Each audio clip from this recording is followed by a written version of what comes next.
Magandang hapon po sa inyong lahat. Lalong-lalo na po sa inyo, Sir Blair.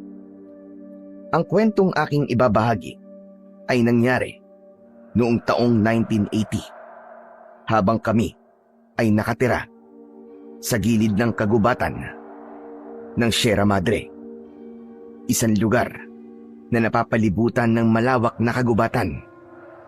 Pangangaso ang pangunahin naming hanap buhay. Ngunit bago po naging tahimik ang aming pamumuhay noon, ay marami po kaming pinagdaanan na hirap. Marami sa amin ang namatay at nakaranas ng kalupitan mula sa tribo ng mga Adarin.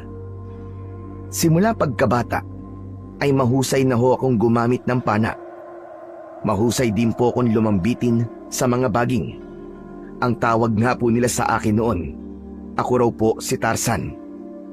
Pero likas po sa akin ang pagiging mayabang, maangas at matigas ang ulo. Dahil doon ay magkakaroon ako ng isang kakaibang agimat na tatalo sa pinuno ng mga aswang.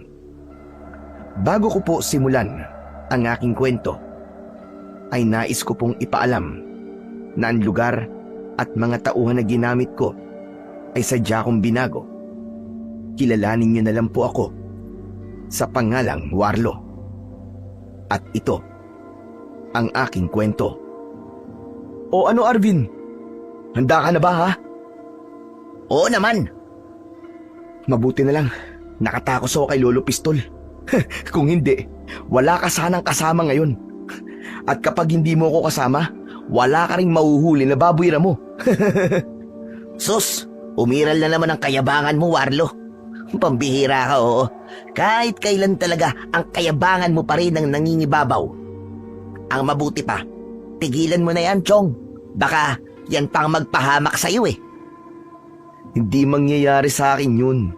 Tsaka, totoo naman ang sinasabi ko, di ba? Isa pa, hindi pagyayabang ang tawag doon, ano? Ipinagmamalaki ko lang sa'yo na kung hindi dahil sa akin, wala ka naman talagang mahuhuling baboy mo. Ano, tama ba? Ang barad mo kasing gumamit ng pana eh.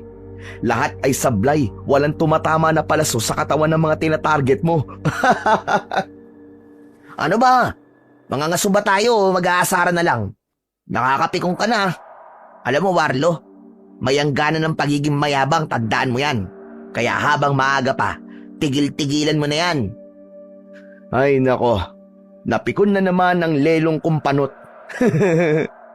Hoy, hindi ako napipikon ha. Sinasabi ko lang kung ano ang totoo. May hangganan ng pagiging mapagmataas sa kapwa.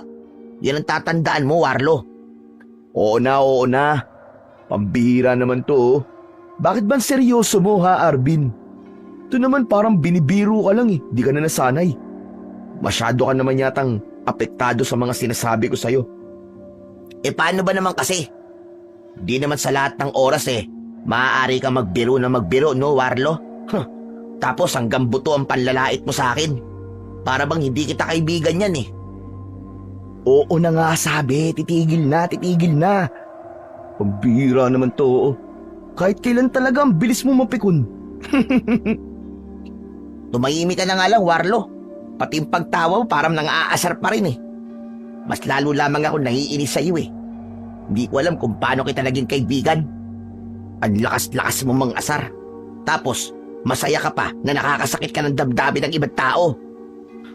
Ay nako, kaibigan ko talaga. Arvin, kaibigan mo ako.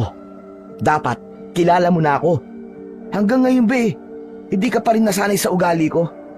Alam mo, aminin mo man sa hindi, ako lang talaga ang nagtsatsaga sa'yo, huy. Teka. Huminto muna tayo saglit. Ano? Bakit? Bakit ka tumigil? Huwag ka munang maingay, Warlo. Kanina ko pa nararamdaman na para bang hindi tayo nag-iisa sa gubat na to. Parang bigla akong kinabahan. Kinikilabutan ako, oh. Ha? Paano mo naman nasabi? Ang sabi sa akin ni Lolo Pistol, huwag tayong lalayo sa baryo. Dahil baka may mga nilalang na makasalubong tayo o di kaya naman daw ay umatake sa atin. Teka. Anak ng, parang malayo na tayo ah. Hindi na to ang lugar na madalas natin pinupuntahan ah. Aba, oo nga no. Anak ng, paano tayo nakarating dito?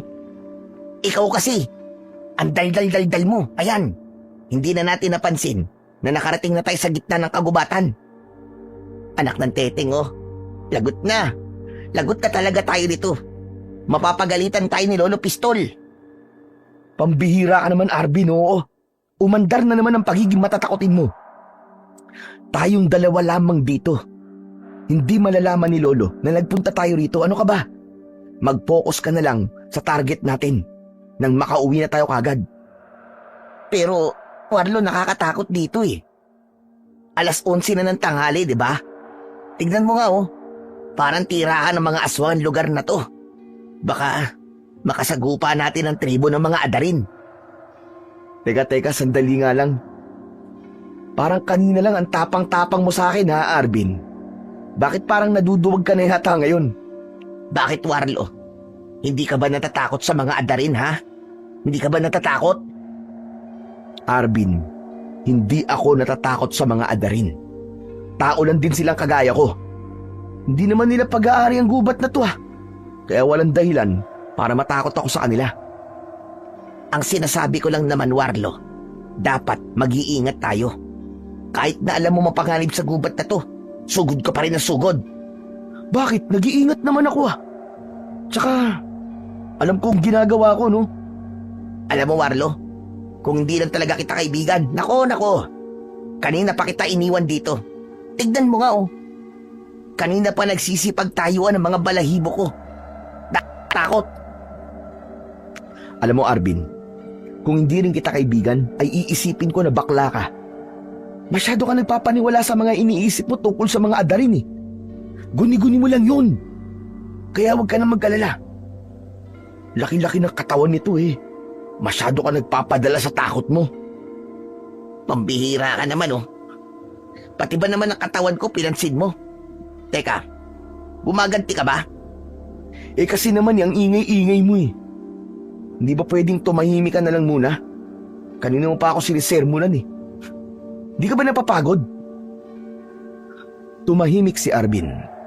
Pero bakas pa rin sa mukha niya ang takot. Napapailing na lamang ako ng mga sandaling yon. Habang siya naman ay nakakapit sa aking braso. Iginala ko ang paningin ko sa madilim na bahagi ng kakahuyan. Tahimik at nakakatakot ang itsura ng lugar na kinaroroonan namin. Maya-maya pa ay biglang dumating ang isang baboy ramo. Nagdudukal ito ng lupa gamit ang nguso. Itinaas ko ang hawak ko na pana. Balak ko siyang patamaan sa ulo. Ngunit nagulat kami ni Arvin sa biglang pagdaan ng anino at mabilis yun nawala kasama ang hayop. Sa bilis ng pangyayari, hindi kami kagad nakagalaw.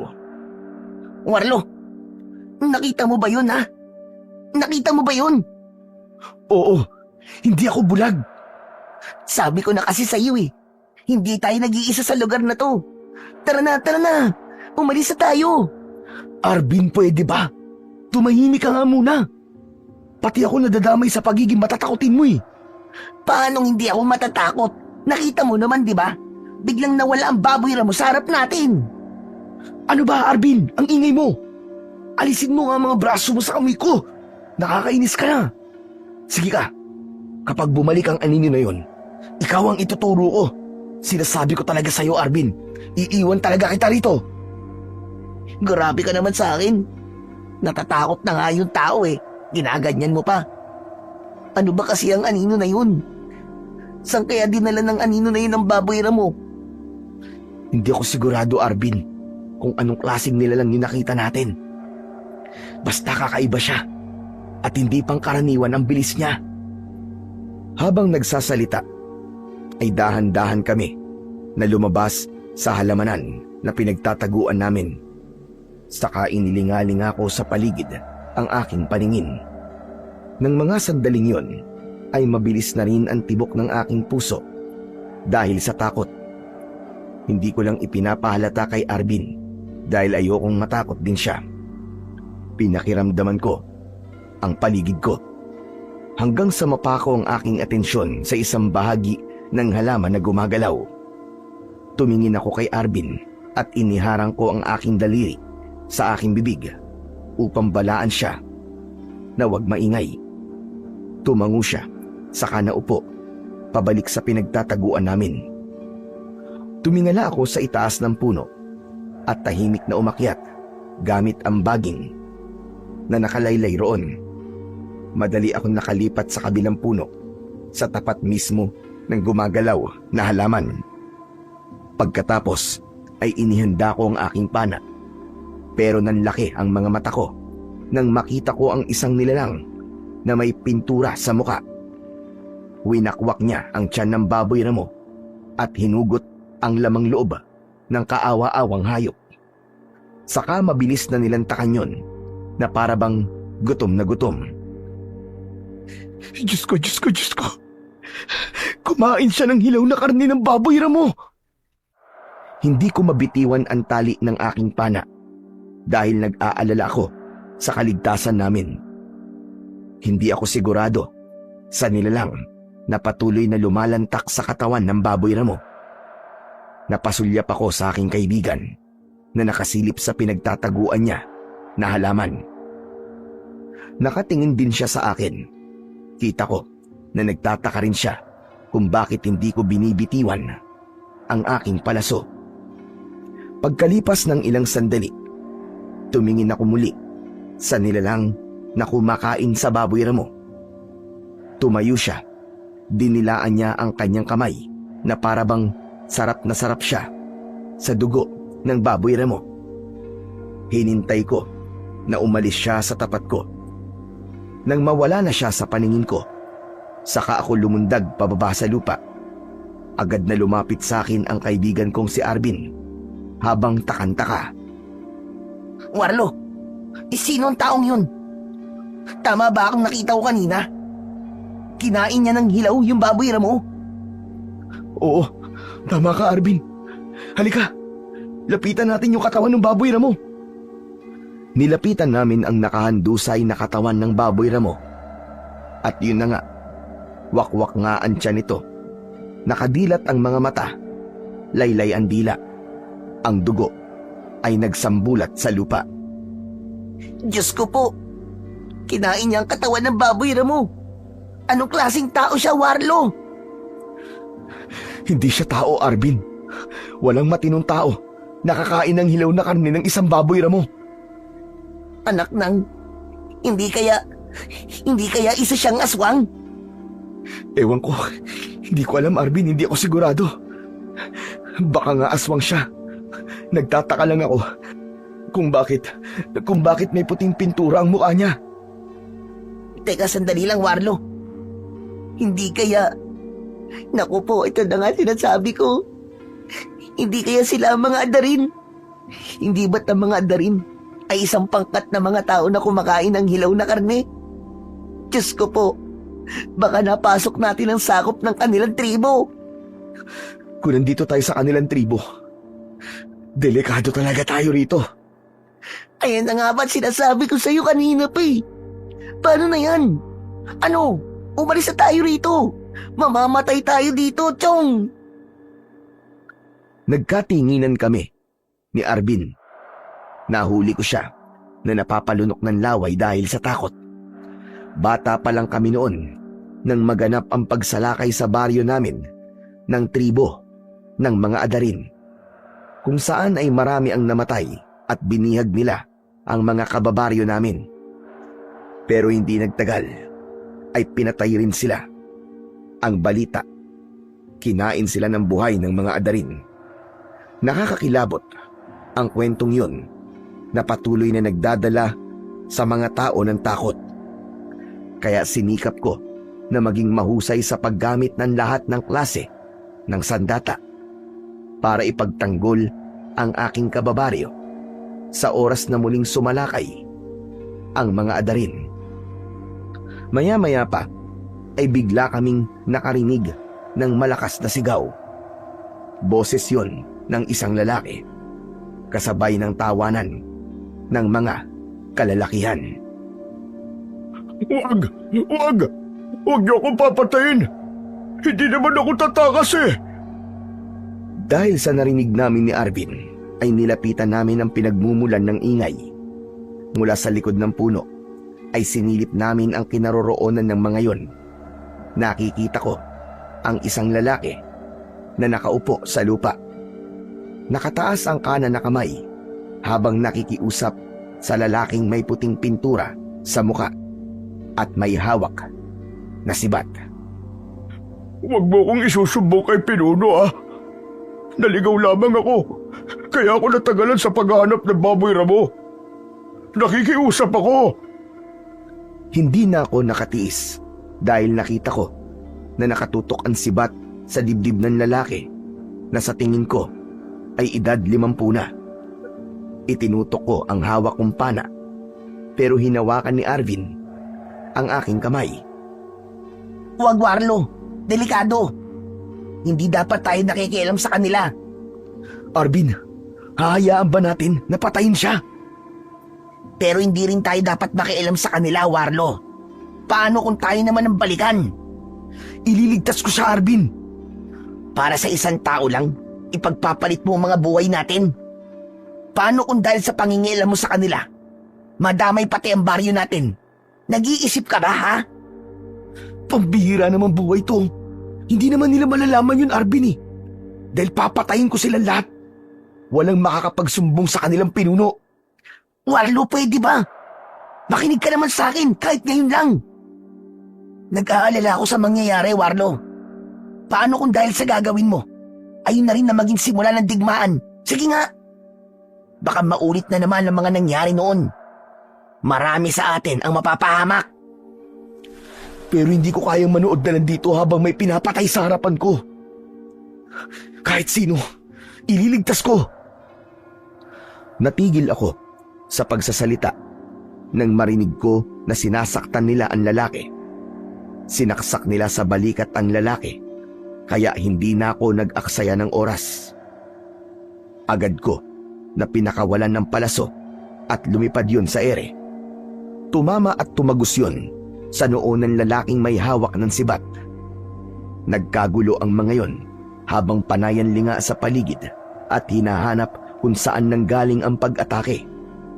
Tumingala ako sa puno, sakto na may nakalaylay na baging. Agad ko yung hinawakan sa lumambitin papunta sa kinaroroonan ng mga ito. Pagbagsak ko sa lupa, sunod-sunod kong pinakawalan ang aking palaso. Lahat ng tumakbo, tinamaan ko ng palaso. Tumagos yon sa leeg ng bawat isa. Sinigurado ko na walang makakatakas. Maya-maya pa, isang adarin ang natitirang nakatayo sa harapan ko. Nilapitan niya ako at hinampas ng hawak niyang sibat. Pero nakailag ako at mataas na tumalon. Habang nasa ere, nagawa ko na itutok sa kanya ang pana. Pinatamaan ko siya ng palaso sa ulo. Bumaon yun. Bumulwak ang dugo. Napaluhod ang lalaki sa lupa. Pagbagsak ko sa tapat niya, malapitan ko siyang pinatamaan ng palaso sa nakabuka niyang bibig. Bumagsak ang nilalang sa lupa habang nagkikikisay ang katawan hanggang sa mamatay. Ang lalaki naman na tinulungan ko, tulala at hindi makapagsalita. Hindi ko naman siya masisisi dahil kahit ako ay humahanga rin sa aking sarili kung paano ko nagagawa ang lahat ng yon. Mang ano, ayos lang po ba kayo? Naku, may sugat kayo. Gusto niyo po ba na sumama sa amin para magamot po ang sugat niyo? Hindi mo dapat ginawa yun. Hindi ka dapat nakialam sa amin. At hinayaan mo na sana ako mamatay. Ano po? Hindi mo alam kung anong kahihinatnan ang ginawa mo. Hindi ka dapat nakikialam sa buhay ng iba. Teka, ano po? Ang labo niyo naman po yata. Kayo na nga ang tinulungan, kayo pa ang galit. Pambihira naman buhay to. Parang ako pa ngayon na lumalabas na masama. Dahil sa pagpapalitan namin ng salita ng lalaking iniligtas ko, lumapit na sa amin si Arvin na dismayado sa mga naririnig. Sinasabi ko na kasi sa'yo, Warlo eh. Hindi ka na dapat nakialam sa kanya eh. Arvin, pwede ba? Ang labo mo naman eh. Tignan mo tinulungan ko siya para iligtas, hindi para mamatay. Pagkatapos ganito pa, imbis na magpasalamat sa akin, pinagalitan pa ako, sinigawan pa ako. Anak ng, kung alam ko lang na ganyan ang ugali ng taong tinulungan ko, hinayaan ko na lang sana siya na mamatay. Huwag kang magalit sa kanya, Warlo. Iniisip niya lang ang kaligtasan ng baryo natin. Tama sinabi ng kaibigan mo.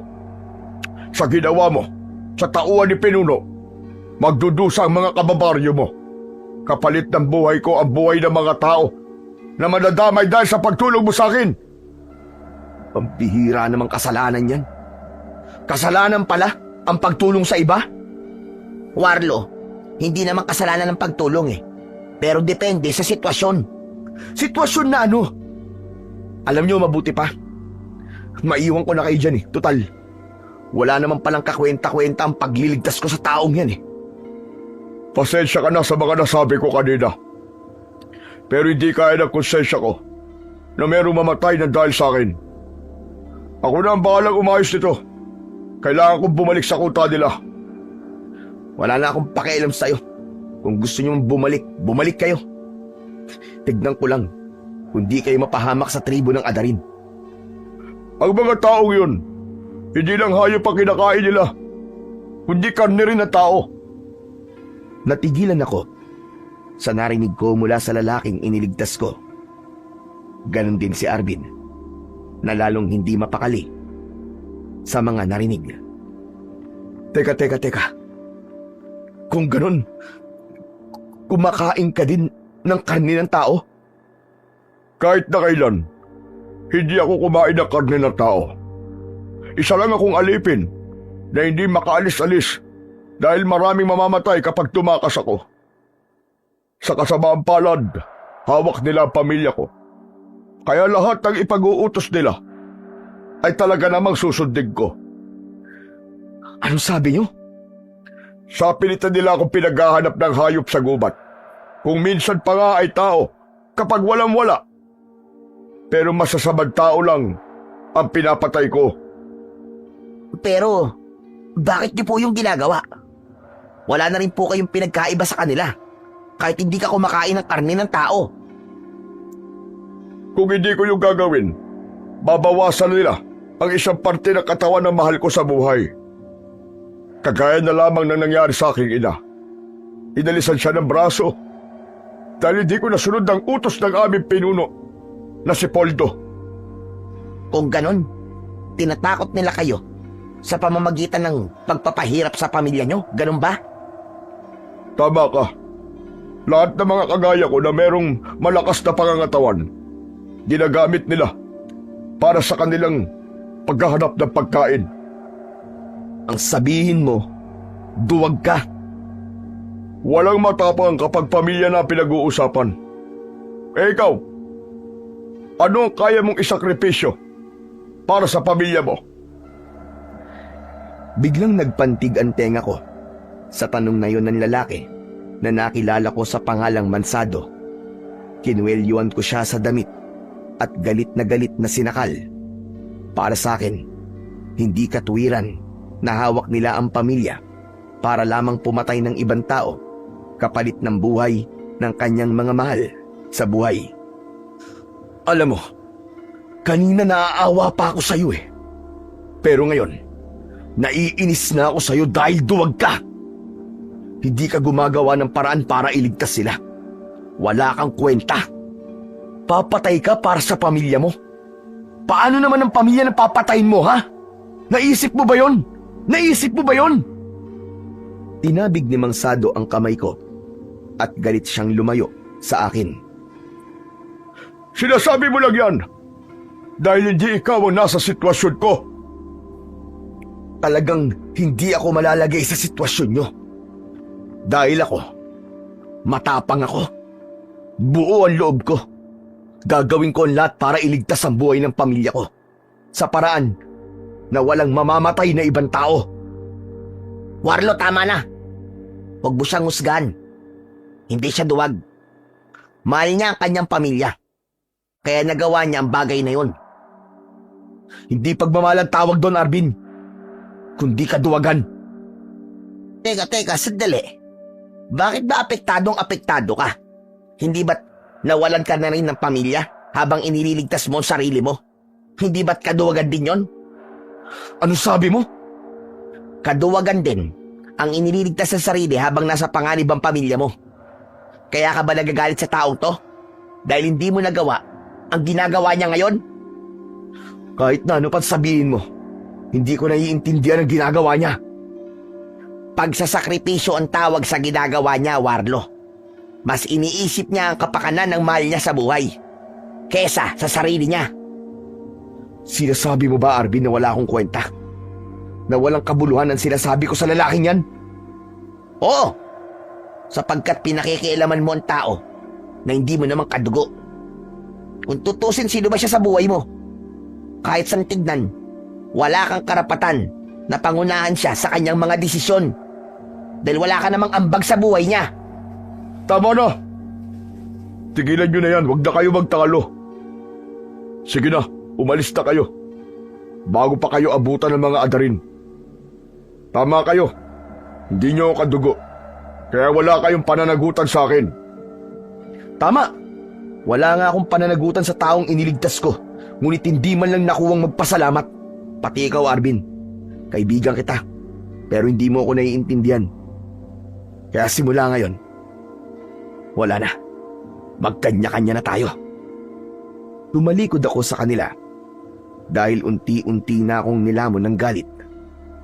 Nanginginig ang aking katawan habang mabilis na tinatak ang daan paalis sa lugar na yon.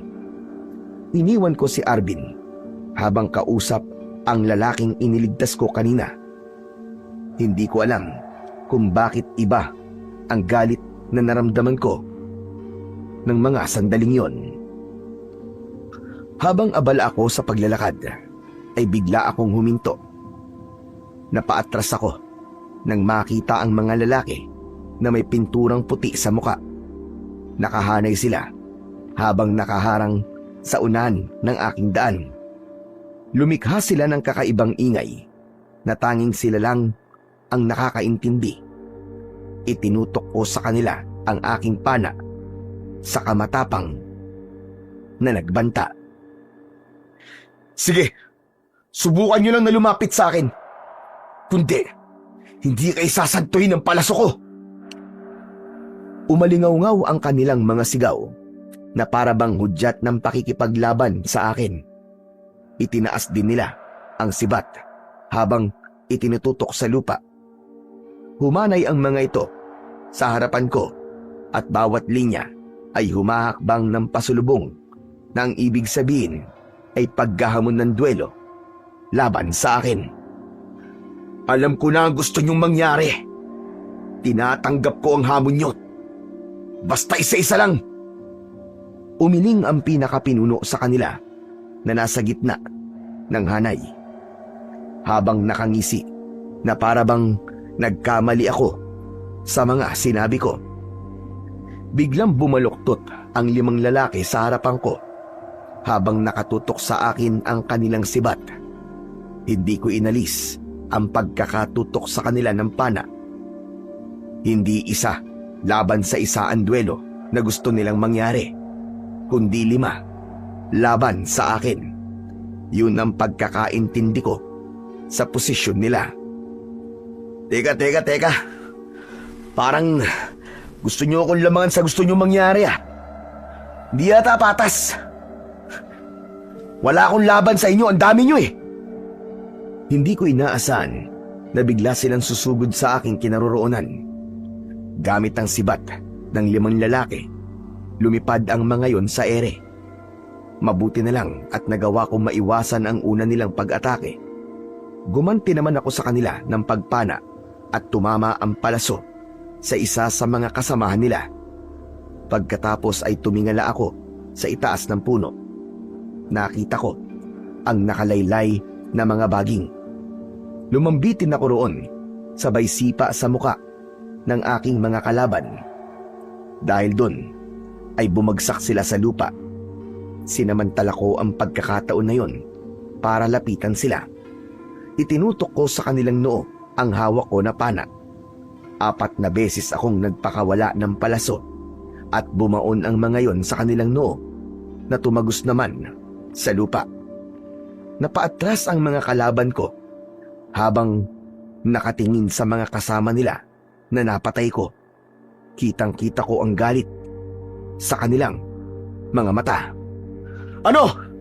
Meron pa ba na gusto lumaban sa akin? Sige, sugod! Dahil sa paghahamon ko sa mga adarin, lumipad ng sabay-sabay ang kanilang mga sibat. Pero nagawa ko pa rin na maiwasan ang mga yon. Sa gitna ng labanan namin, dumating sina Arvin at Mang Sado. Umatake sila sa mga kalaban ko. Habang nakikipaglaban sila, si Mang Sado ang umagaw sa atensyon ko. Nagulat kasi ako sa ipinakitang husay ni Mang Sado pagdating sa pakikipaglaban. Walang kahirap-hirap niyang pinilipit ang leeg ng mga adarin. Sinigurado niya na walang makakatakas ni isa. Tikapin nyo na mapapatay nyo silang lahat para hindi malaman ng pinuno nila ang tungkol sa mga nangyari ngayon. Dahil kung hindi, sasalakayin nila ang baryo nyo at papatayin kayong lahat. Pagkasabi ni Mang Sado, ay matapang siyang tumalon ng mataas at pinilipit ang ulo ng mga kalaban. Habang ako naman ay kumilos din gamit ang pana. Lahat ng tamaan ng aking palaso ay sinisigurado ko na patay ang mga adarin. Si Arvin naman ay abala rin sa pakikipaglaban, kaya hindi niya napansin ang lumipad na sibat papunta sa kanyang kinaroroonan. Mabuti na lang at nahawakan yun ni Mang Sado at ibinalik ng bato ang sibat sa lalaking umatake kay Arvin. Pagkaripas lamang ng ilang minuto, humupa na ang tensyon. Napatay namin ang lahat ng mga kalaban. Patas na tayo, Warlo. Wala na tayong utang sa isa't isa. Paano magiging patas? Kahit naman hindi kayo dumating, kaya ko silang labanan. Bahala ka kung ano gusto mong isipin. Umalis na kayo ni Arvin at huwag na kayong babalik sa gubat na to kahit kailan. Hindi na hinintay ni Mang Sado na magsalita ako. Mabilis siyang tumakbo papalayo sa amin. Sinulyapan ko si Arvin habang walang imik na nakatayo sa tabi ko. Pero hindi nagtagal. Naglakad na siya at iniwan ako. Masama ang loob namin sa isa't isa. Kaya umuwi kami nang hindi man lang nag-uusap. Pagdating ko sa baryo, ay nakita ko si Lolo Pistol. Nakaupo sa balkonahe habang nakatingin sa akin. Paglapit ko, ay bigla niya akong piningot sa tenga. Aray, aray, aray, aray! Aray, Lolo Pistol, aray ko! Bitiwan niyo po ang tenga ko, nasasaktan po ako, tama na po! Talagang masasaktan ka sa akin, lintik ka. Dahil tumakas ka na naman. Nagpunta ka sa bundok nang walang paalam. Lolo naman eh. Meron na po bang tumakas na nagpapaalam? Kayo naman talaga, oo. Abat, nangangatwirang ka panlintik ka. Aray, tama na po. Baka matanggal na po ang tenga ko eh, tama na. Mabuti lang matanggal, kaysa palagi ka naman nagbibingi-bingian sa mga sinasabi ko sa'yo. Oo na nga po. Patawarin niyo na po ako, Lo. Tama na, bitiwan niyo na po ang tenga ko, ang abdi na eh. Saka lang binitiwan ni Lolo Pistol ang tenga ko. Kaya nakuskus ko yun ng palad para mabawasan ang sakit. Nakangiwi ang aking muka na humarap kay Lolo. Naman eh, hanggang kailan niyo ba ako pipingutin ng ganun? Binata na po, Lo. Para naman akong bata kung parusahan niyo eh. Tumigil ka. Kung hindi ka tumakas, hindi ka masasaktan. Eh paano naman po ako hindi tatakas sa inyo? Eh ayaw niyo naman akong payagan eh. Dati naman po pinapabayaan niyo akong mga susagubat. Bakit naman po ngayon hindi na? Dahil ayoko mapahamak ka. Marami na ang nawawalang binata sa baryo natin. Hindi mo ba alam yan? Eh wala naman akong kaugnayan sa mga yun eh. Wala akong alam sa mga pagkawala ng mga lalaking yun, Lo. Tsaka, isang beses lang naman po akong tumakas sa inyo eh. Kahit naman, hindi ba't kabilin-bilin ko sa'yo na huwag ka munang pupunta roon dahil parami na ng parami ang mga taong nawawala sa bahagi na yon ng gubat? Pambihira. Kailan ka ba makikinig sa akin na bata ka? Lolo, kaya ko naman pong ipagtanggol ang sarili ko eh. E paano naman si Arben, Aber? Kaya ba niya na ipagtanggol ang sarili niya? Pati ang kaibigan mo, inadamay mo sa kalokohan mo. Marlo, sa oras na maulit ito, sinasabi ko sa'yo, hindi na kita kakausapin kahit kailan. Nang sinabi yon ng aking lolo Pistol, ay bigla akong natigilan at sinubukan na sabihin sa kanya ang tungkol sa lalaking iniligtas ko kanina. Bakit po, Lolo? Natatakot po ba kayong malaman kong tungkol sa mga adarin? Huwag niyo na pong itago. Alam ko na po ang totoo, Lo, na hindi sila ordinaryong mga tao. Napaangat ng paningin si Lolo Pistol at matagal na tumitig sa aking muka. Ngayong alam mo na ang dahilan kung bakit pinipigilan kitang pumunta sa gubat. Bakit hindi mo pa rin ako maintindihan? Alam ko po na nag-aalala man po kayo sa akin, Lolo. Pero gusto ko lang naman po na makatulong po sa iba. Lalong-lalo na po sa inyo, Lo. Mahirap din po ba na intindihin ang mga sinasabi ko? Kaligtasan mo lang, Apo, ang iniisip ko. Isang malalim na buntong hininga ang pinakawalan ko ng mga sandaling yon bago ko ipinagpatuloy ang aking pagsasalita. Ngunit sa pagkakataon na yon, kalmado na ang pakiramdam ko. Meron po akong iniligtas na lalaki kanina, Lo. Akala ko mahina po siya at duwag. Pero nagulat po ako. Mahusay po siya pagdating sa pakikipaglaban. Hindi nakapagsalita si Lolo Pistol. Sa halip na upo siya sa bangko at natulala. Sunod-sunod ang paghinga niya ng malalim. Nakilala mo ba nang mabuti ang lalaking sinasabi mo sa akin? Hindi po masyado dahil nagalit po siya sa akin nang iniligtas ko siya. Pero nang hinarangan ako ng mga adarin, tinulungan niya po ako at binalaan na wag na pong babalik sa gubat na yung kahit kailan. Ang ibig mo sabihin, nakipaglabang ka sa mga adarin? Opo, Lo, pero pinatay po namin silang lahat para hindi raw po makapagsumbong sa pinuno nila. Ano ka ba? Diyos ko! Yan na nga ba sinasabi ko? Nangyari na ang kinatatakutan ko! Hindi po ako natatakot sa kanila, Lo. Dala ng inis sa akin ng matanda. Binatukan niya ako at galit na hinampas ng kamay niya ang braso ko. Aray! Lolo, ano ba? Lolo, nakakasakit na po kayo, ha? Paanong hindi kita sasaktan, buwisit kang bata ka? Hindi mo ba alam kung ano ang gulo na pinasok mo, lintik ka? Lo, ano ba? Bakit po ba kayo natatakot? Para saan po ba ang mga natutunan ko sa pakikipaglaban kung hindi ko naman po ito magagamit sa kanila, di ba? Bumakas ang takot sa muka ni Lolo Pistol. Habang hindi siya makatingin sa akin, ibinaling niya ang kanyang paningin sa labas ng aming balkonahe. Lolo, bakit po ba? Bakit po ba kayo nagkakaganyan? Dahil nag-aalala ko na baka maulit na naman ang pagsalakay ng mga adarin sa baryo natin. Bakit hindi po natin sila unahan sa pagsalakay, Lo? Para hindi na po kayo nag-aalala. Talaga bang nasisiraan ka na ng ulo, Warlo? Ang mga taong yon ay di basta tao lang. Mga aswang sila. Kalahi ng mga bangkilan. Alam ko na po na aswang sila, Lo. Kaya mas kailangan po natin lumaban dahil uunti-unti nila tayong ubusin. Tumigil ka! Hindi sa lahat ng oras paiiralin mo ang pagiging maangas mo. Ipapahaba ka yan. Alam niyo po na hindi niyo ako mapipigilan, Lo.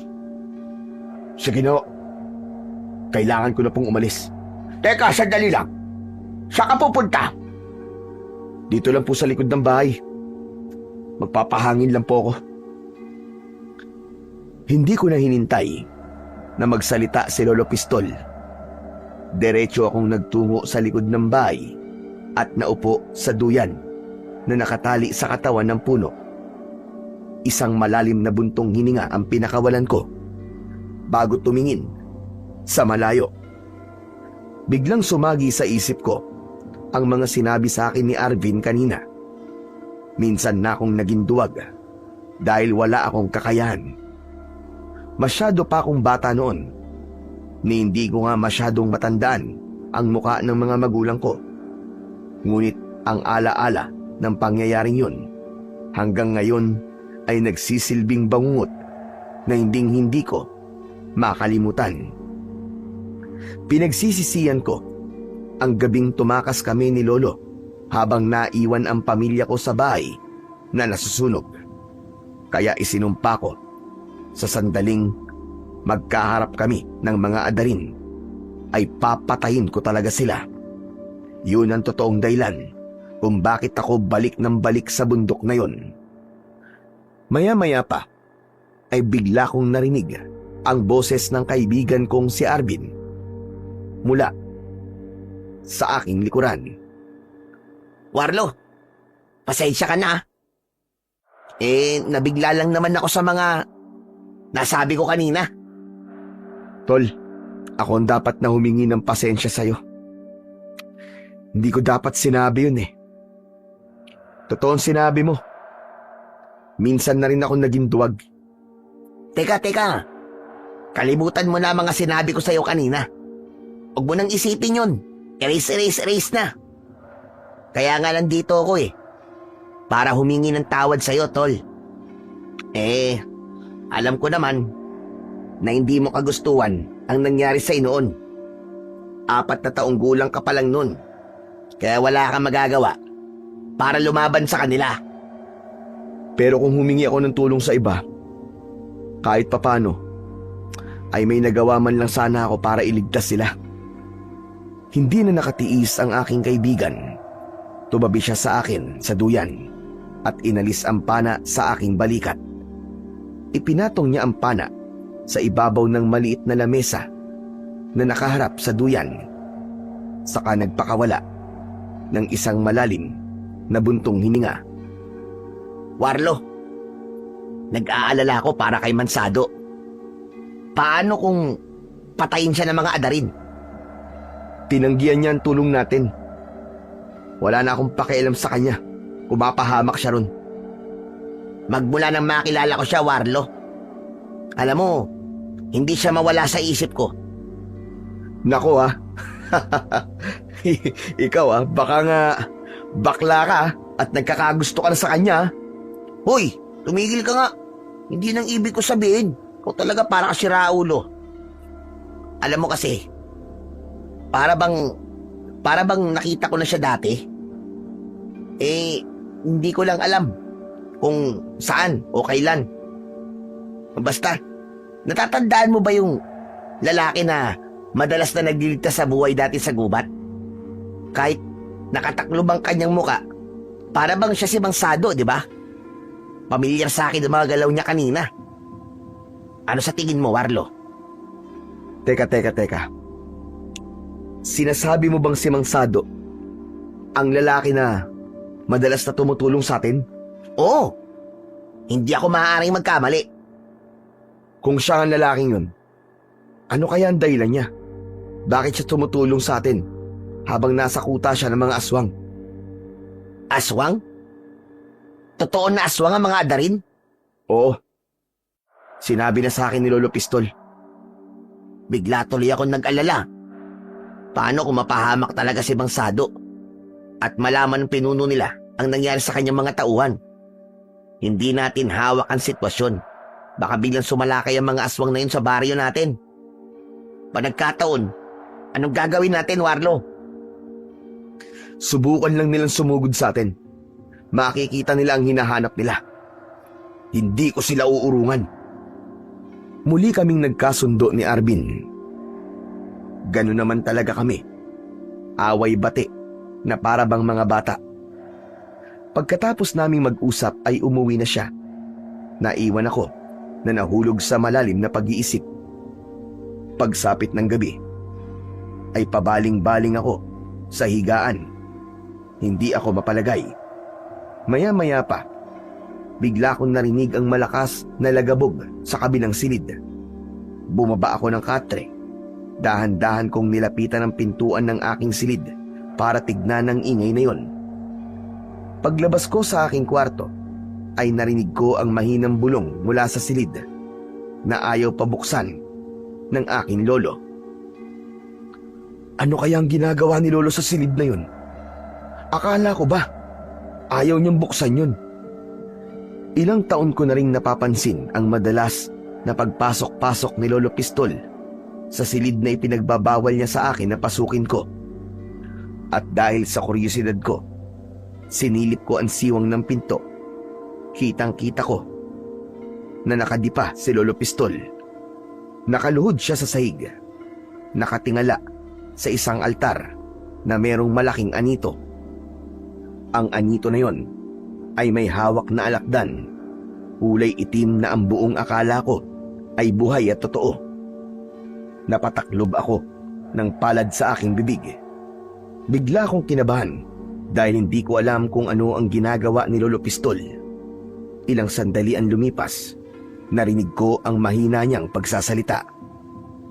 Alakdan kong kapangyarihan. Buhayin ang isang bisang matagal lang nagkukuble.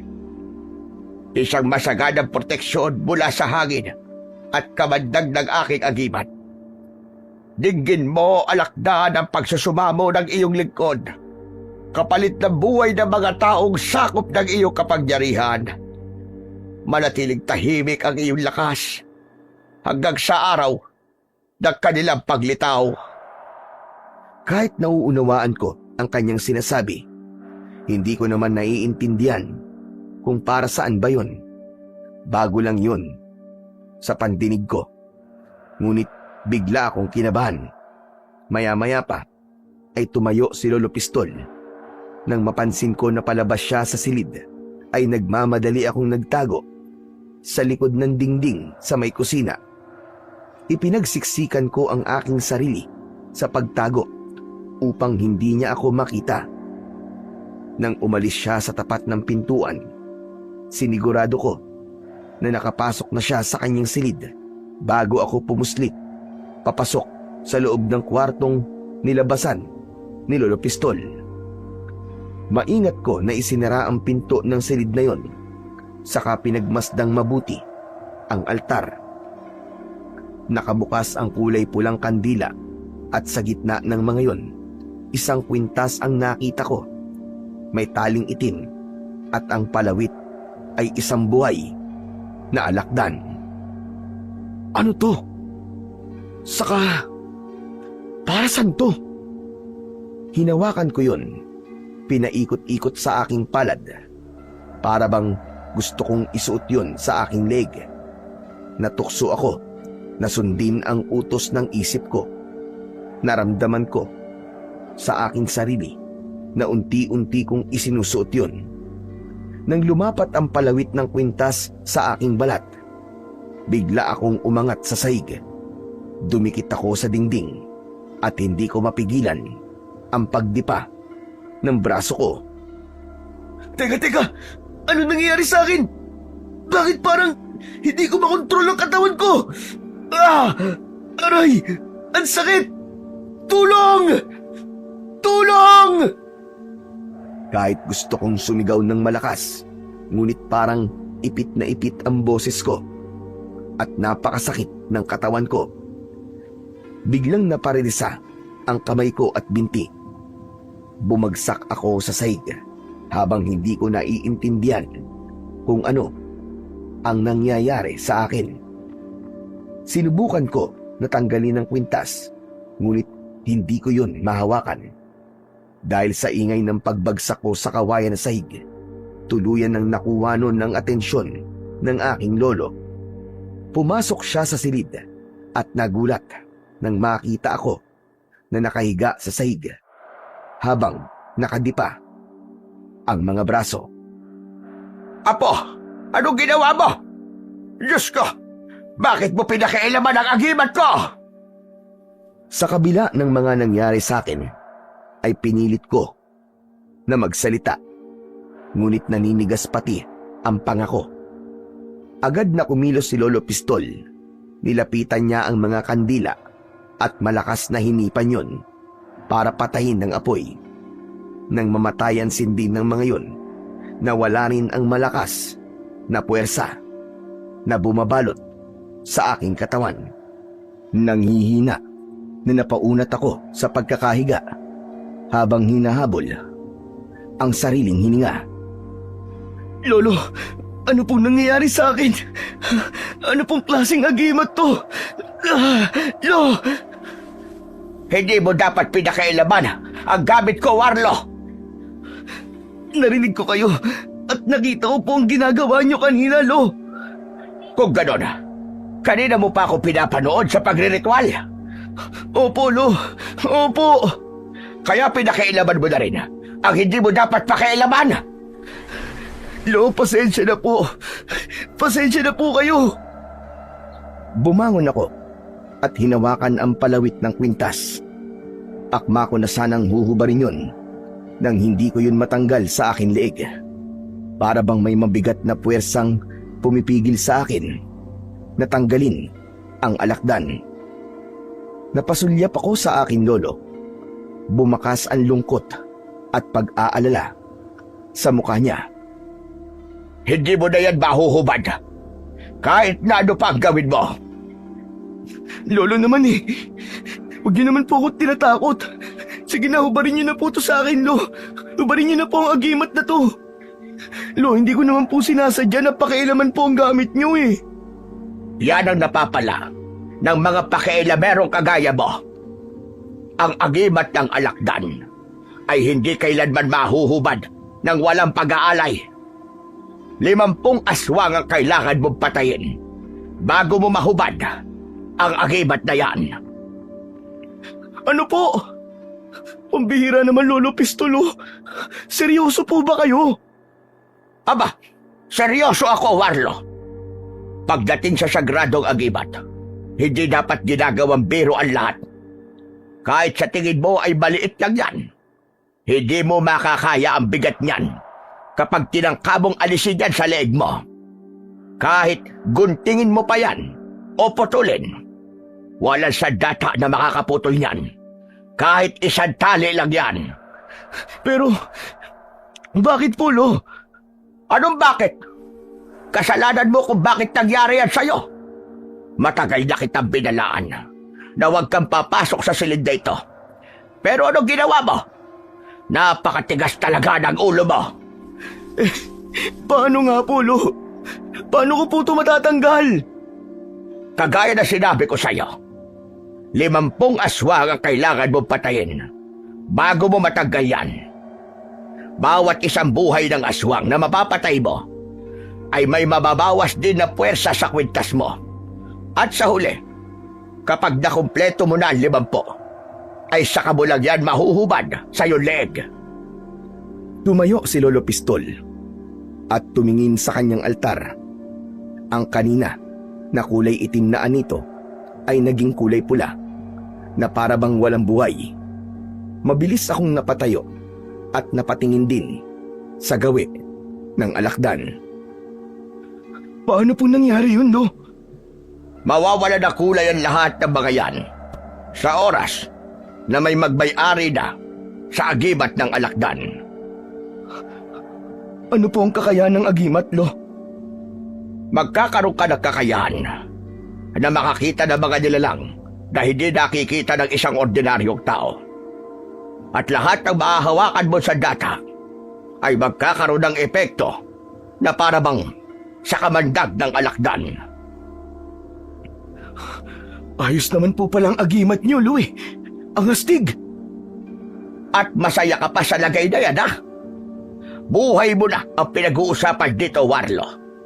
Akala mo ba, biro lang ang haharapin mong panganib sa oras na suot mo yan? Maaari kang mamatay. Teka, sandali lang po, Lo. Akala ko po ba, kapag may agimat ako, ay may proteksyon din ako laban sa panganib? Kasabay ng pagkakaroon mo ng agimat, maaamoy ka ng mga aswang na adarin. Sila ay mga bangkilan na mas malupit pa sa ibang mga aswang. Hindi ka nila tatantanan hanggat hindi ka nila napapatay. Naiintindihan ko na po kung ano pong ibig niyo sabihin.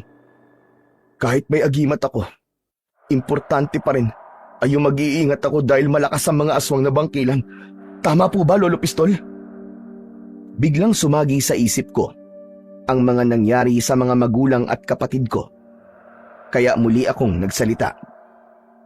Ang agimat po ba na to? Ang dahilan kung bakit po tayo sinalakay ng mga adarin? Yumuko si Lolo Pistol bilang tugon sa tanong ko. Nakuyom ko ang aking kamao at biglang bumugso ang galit sa dibdib ko. Hindi ko akalain na dahil kay Lolo Pistol at sa agimat niya, nasira ang pamilya ko. Kung ganun, kayo po ang dahilan. Kayo ang may kasalanan kung bakit nasira ang pamilya ko. Pamilya natin na nasira, Warlo. Nawalan din ako ng pamilya. Kung alam ko lang na kayo pala ang dahilan ng pagkawala ng mga magulang ko, matagal ko na sana kayong iniwan. Wala akong kasalanan, Apo. Maniwala ka. Ang agimat ay bahagi na ng buhay ko bilang isang antingero. Ngunit matagal ko nang tinalikuran ang pag-aalaga sa agimat. Kaya nga hinubad ko na, hindi ba? Tinalikuran nyo nga ang agimat nyo, pero huli na. Sana noon nyo pag ginawa. Wala na sanang buhay ang nawala. Hindi basta-basta nahuhubad ang agimat. Kailangan ng tamang panahon, Apo. Hindi po ba't nahubad nyo ang agimat? Sana po ay ibinaon nyo na. O di kaya naman ay sinunog nyo. Sa oras na ibaon ko yan at sinunog, buhay ng may-ari ng agimat ang mawawala. Mamamatay ako, Warlo. Pambihira naman, Lolo. Ano bang klaseng agimat to? Bakit ganito? Parang sa itim na kapangyarihan, ah.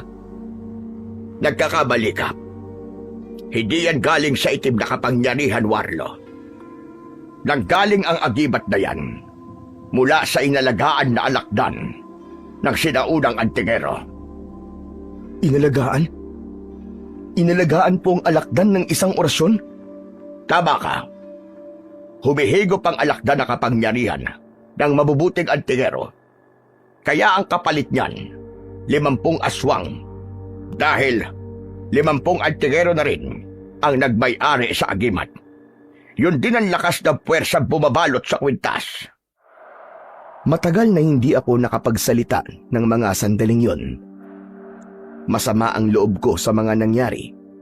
Ngunit alam ko naman na hindi yun kagustuhan ng aking lolo. Ang mga nangyayari sa akin ay kasalanan ko. Walang ibang dapat na sisihin. Kung hindi ako nakialam sa gamit ni Lolo Pistol, wala rin sana ako sa sitwasyon na ito.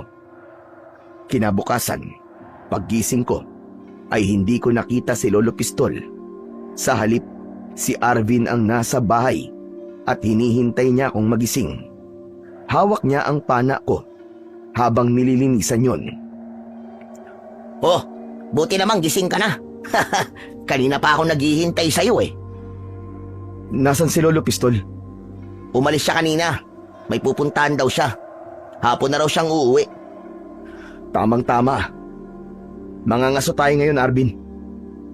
Napatayo si Arvin habang nakakunot ang noo na tumingin sa mukha ko. Binitiwan niya ang pana, saka lumapit sa akin. Teka. Ibinilin sa akin ni Lolo Pistol. Huwag daw tayong umalis ng bahay. Huwag daw muna tayong mangangaso sa gubat. Hindi hayop ang hahanapin natin, Arvin, kundi aswang. Kailangan kong pumatay ng 50 aswang. Diyos ko naman, Warlo! 50! Seryoso ka ba? Seryoso ako, Arvin. Kung ayaw mo naman sumama, ay hindi naman kita pipilitin eh. Ayoko na mapahama ka. Aba, hindi nga ako sasama. Hindi naman ako mapapakili sa bahay dahil alam kong nasa gubat ka. Pambihira naman talaga buhay to, oo. Sa dinami-rami na magiging kaibigan ko, bakit ikaw pa? Hinawakan ko siya sa balikat para pagaanin ang loob niya. Totoo naman na hindi ko gustong isama si Arvin sa pangangaso.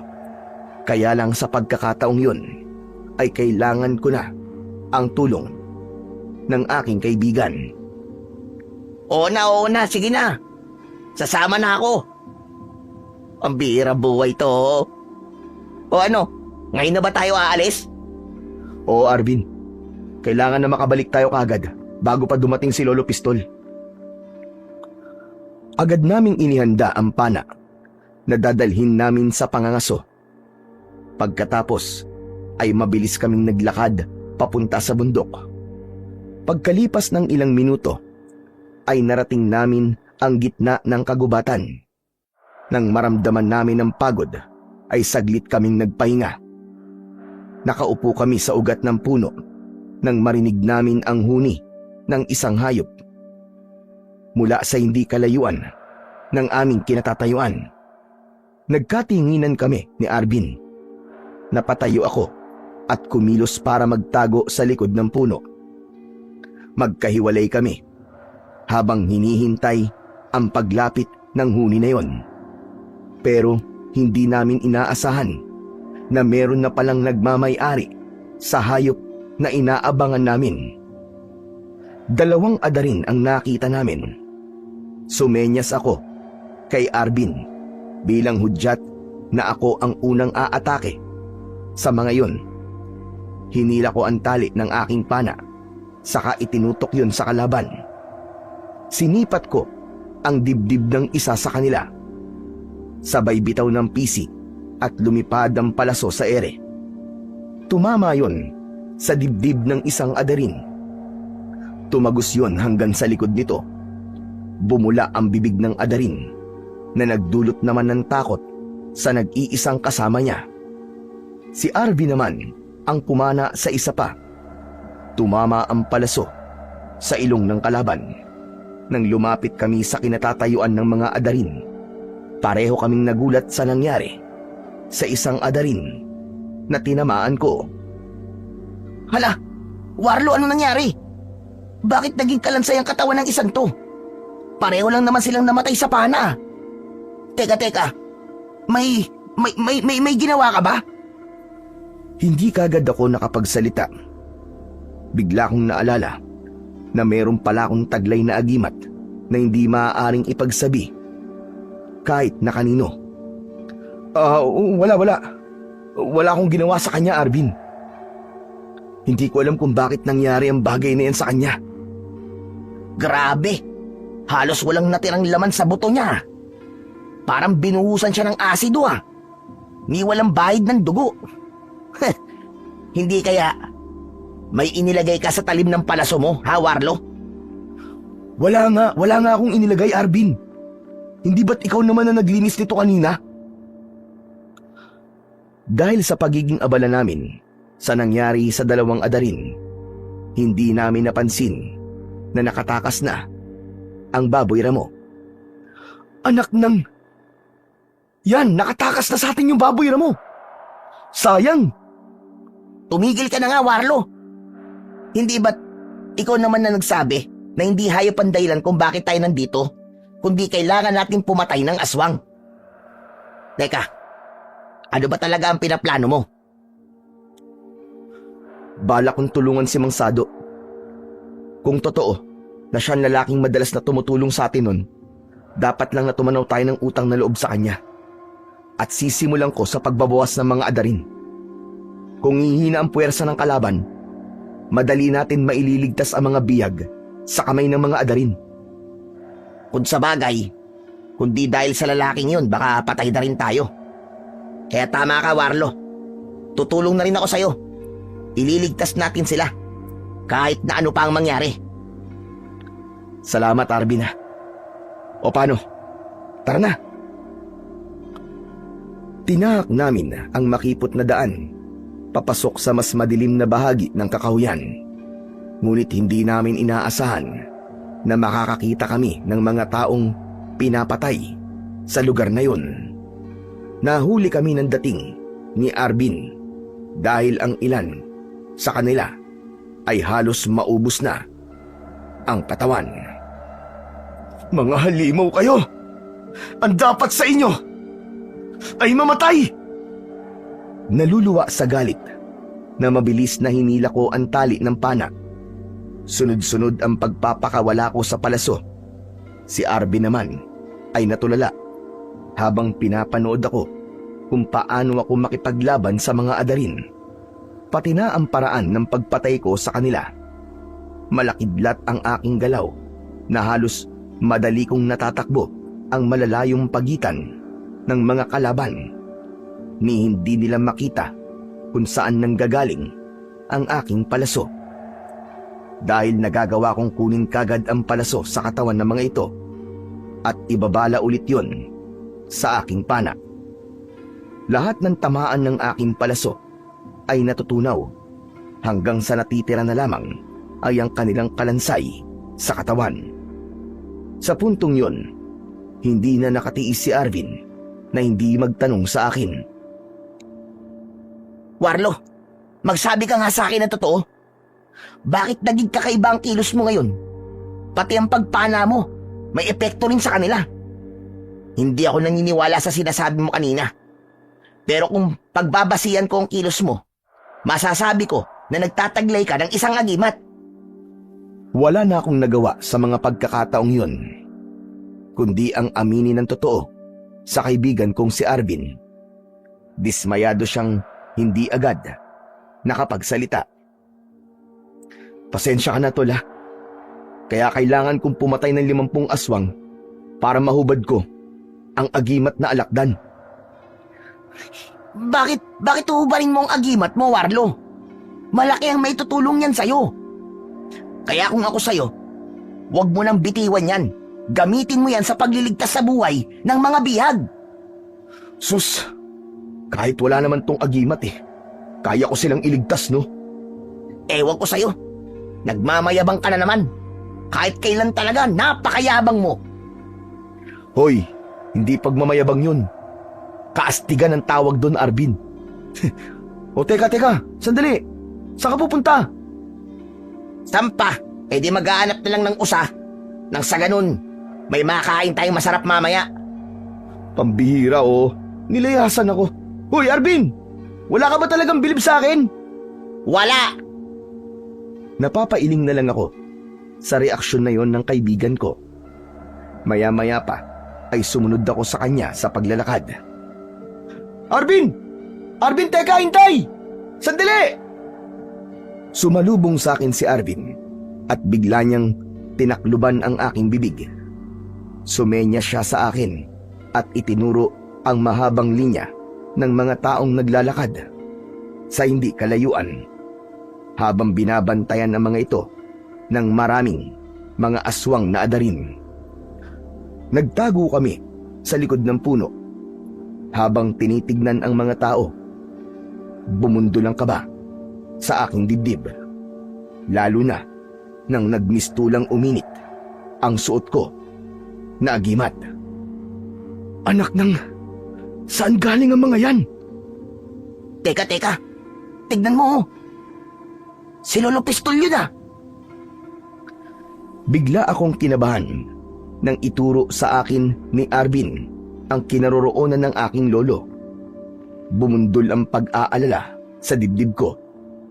Hindi ako mapalagay. Gusto ko silang lapitan at patayin para iligtas si Lolo Pistol. Anak naman ng putya, oo. Paano napunta dyan si Lolo Pistol? Pambihira. Nasa panganib ang buhay niya, Arvin. Kailangan ko siyang iligtas. Teka, sandali lang. Huminahon ka muna, Warlo. Sa palagay ko, ang mga taong yan ang nakatira sa karatig baryo. At nagkataon na nandun ang lolo mo. Kaya nadamay siya. Nagkamali sila ng idinamay. Padadaliin ko ngayon ang buhay nila. Mga hayop sila. Uubusin ko silang lahat. Teka, sandali lang. Padalos-dalos ka na naman eh. Marami ang madadamay kung aatake tayo sa kanila ngayon. Kung makikita naman nila tayo, natitiyak ko na mawawalan tayo ng pagkakataon para lumaban at iligtas sa mga bihag. Anong gusto mong gawin ko ha, Arvin? Baka saktan nila si Lolo eh. Tumigil kami sa pag-uusap nang marinig namin ang boses ng pinakapinuno ng mga aswang na adarin. Nakasakay siya sa kabayo at humarap sa mga tao. Makinig kayong lahat sa akin. Ihiwalay ninyo sa linya ang matatanda na hindi maaaring pakinabangan. Mas lalo kong hindi mapakali nang makita kong isa-isang inihihiwalay ng mga tao ang matatanda kasunod ng muling pagsasalita ng pinuno nila. Ang mga batang lalaki at babae naman, paunahin nyo. Habang ang mga lalaki ay ihiwalay sa pangkat.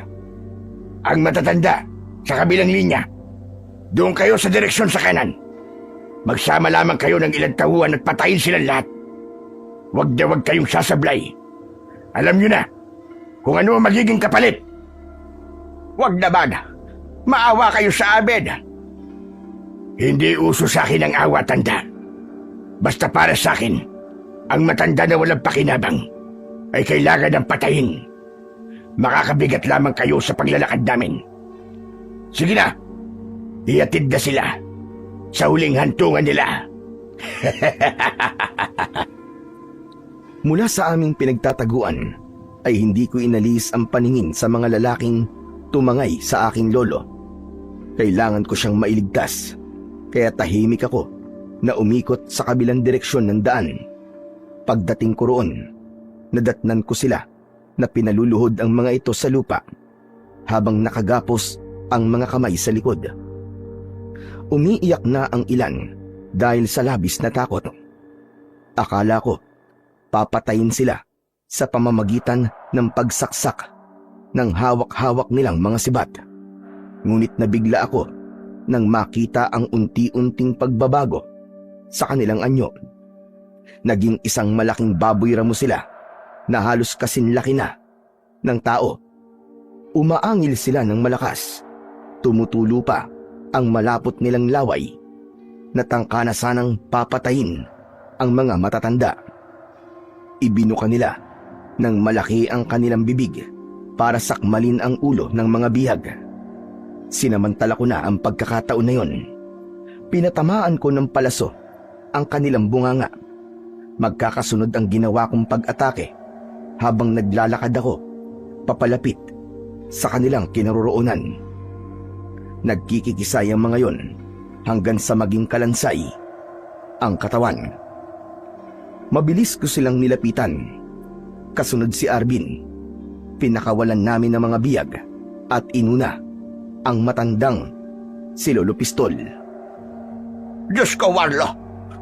Ano ginagawa niyo rito ni Arvin? Ako po ang dapat na magtanong yan sa inyo, Lolo. Bakit po kayo narito at biyag nila? Nadamay lang ako, Warlo. Marahil sa mga oras na to, sinasalakay na rin nila ang baryo natin. Nanlaki ang mga mata ni Arvin dahil bigla siyang nag-alala para sa kaligtasan ng kanyang mga magulang. Ako naman ay hindi na maintindihan kung sino ang unang tutulungan. Warlo, tulungan mo naman ako. Ang mga magulang ko. Iligtas natin sila. Samahan mo si Arvin, Warlo. At ako naman ang bahala sa mga kasama ko. Isasama ko sila sa ligtas na lugar. Paano po kayo? Sigurado po ba kayo na kaya niyo po, Lolo? Kaya ko to, sige na. Magagawa ko sila mailigtas dahil kaya ko pa rin naman lumaban. Sige na, umalis na kayo. Mag-iingat ka, Apo. Warlo, tara na. Wala nang oras. Baka na paano na ang mga magulang ko. Tara na. Oo, ililigtas natin sila. Kaya huwag ka na mag-alala. Tayo na! Lakad at takbo ang ginawa namin pabalik sa aming baryo. Wala pang 5 minuto ay narating na namin kagad ang baryo sa tulong ng kakayahan kong tumakbo ng mabilis.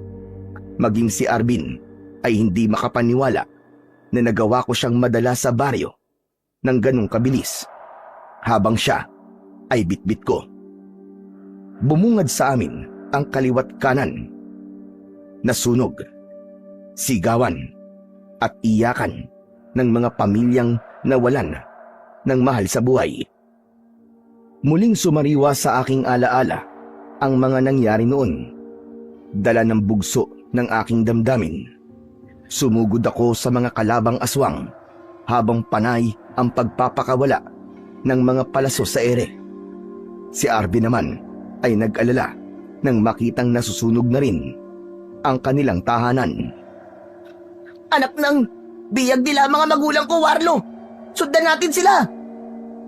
Sinulyapan ko muna ang mga aswang na adarin na nakahandusay sa lupa upang masigurado na ligtas na ang mga tao na naroroon. Saka mabilis naming sinundan ang tinahak na daan ng mga adarin na tumangay sa magulang ng kaibigan ko. Bakas sa muka ni Arvin ang labis na takot. Nag-aalala siya para sa kaligtasan ng kanyang mahal na pamilya. Habang hinahabol ang mga kalabang aswang, nakita ko na nagmamadali sila sa pagtakas. Mabilis kong tinakbo ang kinaroroonan nila at humarang ako sa unahan ng kanilang daan. Teka, sandali lang! Mga diablong buang kayo! Saan kayo pupunta, ha? Hindi nagsalita ang mga adarin. Agad silang nagpalit ng anyo bilang mga aswang na bangkilan. Sumugod sila sa akin gamit ang kanilang sibat. Ang iba naman ay gamit ang mahahaba nilang kuko. Ngunit mabilis ko yung naiiwasan. Gumanti ako sa kanila ng pagpana ng palaso. Tumama yon sa kanilang lalamunan. Halos magkakasabay sila na bumagsak sa lupa habang nagkikikisay ang katawan. Nakita ko ang mga baging na nakalaylay sa puno. Lumambitin ako roon at sinipa ko sa muka ang ibang mga bangkilan na umaatake sa akin. Sa isang iglap, naubos ko ang mga kalaban at ang mga tao na nakasaksi sa aking galing ay natulalang lahat. Bumakas sa kanilang muka ang paghanga, habang si Arvin naman ay abala sa pagtatanggal ng gapos sa kamay ng kanyang mga magulang. Maraming salamat, Warlo, sa pagkakaligtas mo sa mga magulang ko. Ano ka ba? Ayos lang yun. Sige na, iatid mo na sila sa baryo natin. Ako nang bahalang sumugod sa mga kalaban. Humingi ka ng tulong sa mga tao na merong kakayang makipaglaban at sumunod kayo sa akin sa tribo ng mga adarin. Sige na, bilisan mo! Aalis na sana ako nang maramdaman ko ang kamay ng aking kaibigan sa aking braso. Tol, mag-iingat ka at ayusin mo ang pagbibilang sa mga aswang na napapatay mo. Huwag kang mag-alala, Arvin. Dahil hindi ko na ito uhubarin. Aalagaan ko na ang agimat ko. Dahil kung hindi dahil sa kapangyarihan ko, hindi ko sila maililigtas. Walang magtatanggol sa kanila. Tumango ang aking kaibigan habang ang mga tao na naroroon ay nagpasalamat sa aking lahat. Saka ako umalis at iniwan sila sa lugar na yon. Sinundan ko ang bakas ng mga paa ng mga adarin para makarating ako sa kuta nila. Subalit sa aking pagtakbo ay nakasalubong ko si Mang Sado. May sugat siya sa braso at sa leeg. Mang Sado! Mang Sado, ano nangyari sa inyo? Tulungan mo kami, Warlo. Tulungan mo akong iligtas ang pamilya ko. Ano po? Bakit? Ano nangyari? Akala ko po ba ay magpapaalipin kayo habang buhay sa kanila? Hindi ko na kayang makita na unti-unting pinapatay ng mga adarin ang mga tao sa harapan namin. Mamayang gabi na magaganap ang pista.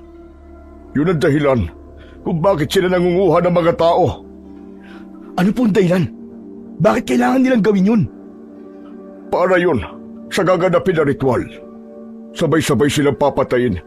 Iipunin ang kanilang dugo sa kagagamitin panligo na kanilang pinuno na si Poldo. Kailangan natin silang maunahan bago pa mahuli ang lahat. Totoo po ba mga sinasabi nyo? Oo, kaya kailangan ko ang tulong mo, Warlo. Kailangan ko ang tulong mo para makasanda ang kasamaan nila. Nakahanda po akong tumulong. Sasamahan ko kayo sa pagliligtas sa mga bihag. Tara na po, umalis na tayo rito. Teka, sandali lang, Warlo. Mukhang kulang ang palaso mo. Paano po magiging kulang? 50 po ang bilang ng palaso ko. Marami sila. Maaaring umabot sila ng 100 adarin, maliban pa sa mga bisita na darating sa kanilang kuta para makiisa sa pagdiriwang.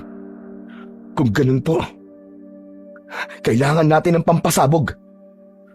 Marami na akong nakahandang mga armas kasama ang ginawa kong pampasabog.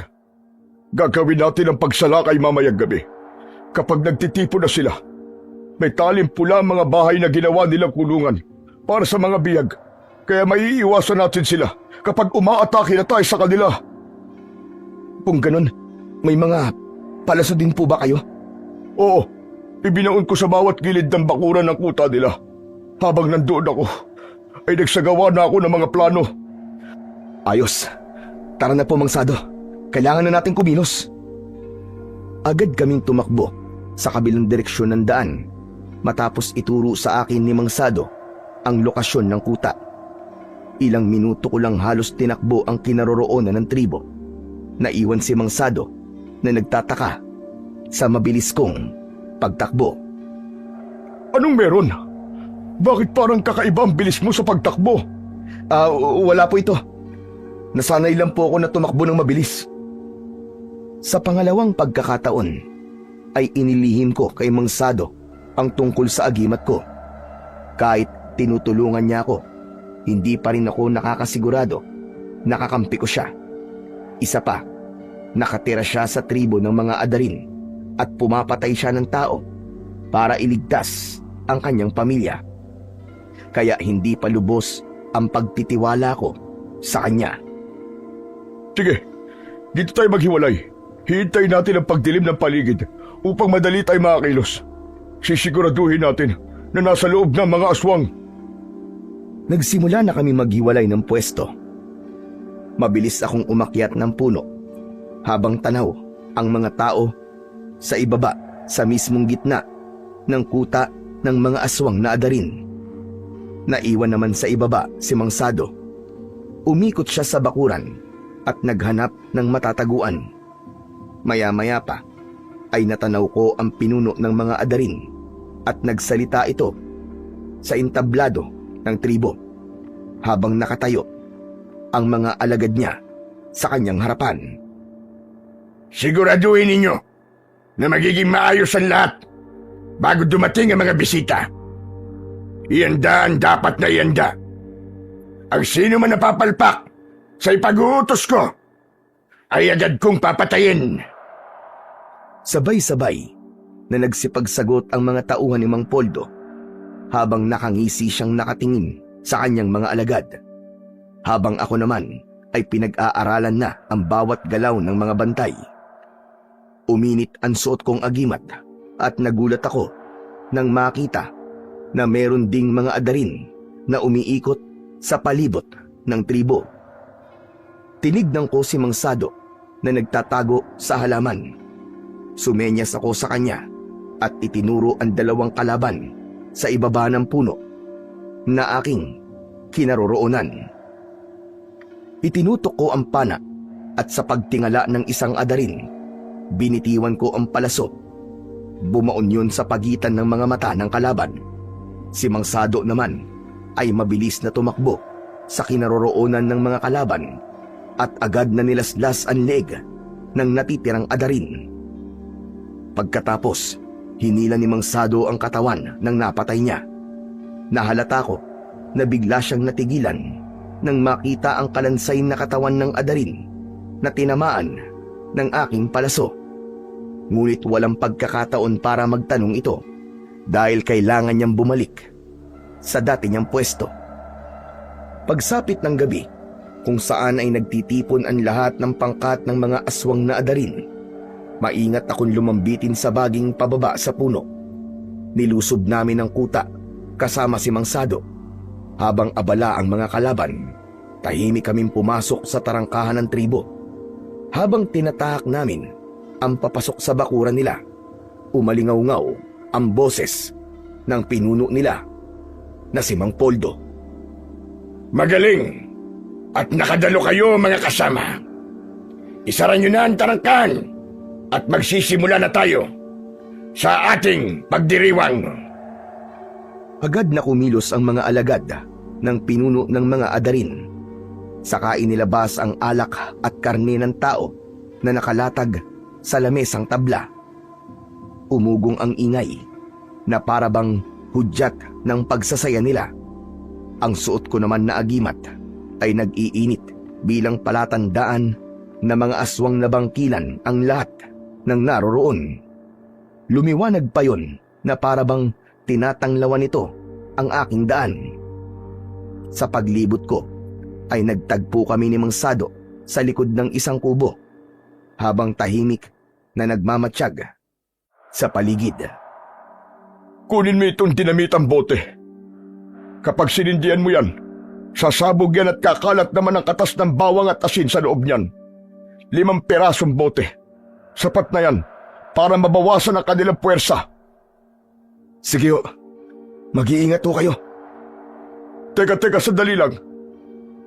Lumingon ako sa kanya at nahuli ko siyang nakatingin sa aking suot na kwintas. Hindi ko pala yon naitago sa loob ng aking damit.